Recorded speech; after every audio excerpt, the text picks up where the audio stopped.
আসসালামু আলাইকুম। আমার মুসলমান ভাই আনছি আসামের, আর রেজাকুল করিম স্যারেরও সালাম।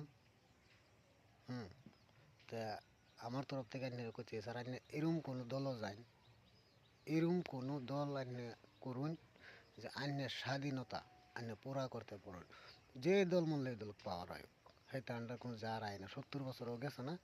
হ্যাঁ, আরও 10 বছর গেলে কোনো যাইতে পারাইতো না। আইনে এমন দল করুন যেই দল আইনে গুজুরে উঠতারুন, আইনে আইনের মানবতা অধিকার রাখতারুন, আইনে আঙ্গর বিষয় এনে কথা কইতারুন। আইনের আন্ডা নেতা মানা মতলব মানে এটা আইনে আঙ্গর লাগি জীবন দিতেন, আইনের লাগে আন্ডা রক্ত দিবাম, জীবন দিবাম।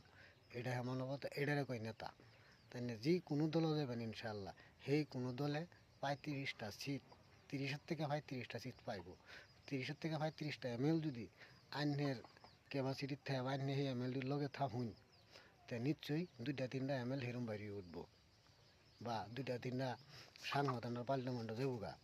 গেলে যে কোনো দল পাওয়ার হয়, সেটা আন্ডার কোনো যায় না, আইয়ে না। 70 বছরও আইসে না, আরও 10 বছর যে কোনো দল পাওয়ার গেলে আইতো না। আমার মুসলমান ভাই আনসারি তোমরা বুঝো, বুঝা রেজাউল করিম স্যারে কী সিদ্ধান্ত লয় হেলার লগে থাও। এটাই ইনশাল্লাহ আঙ্গুল লাগে ভালো হইব।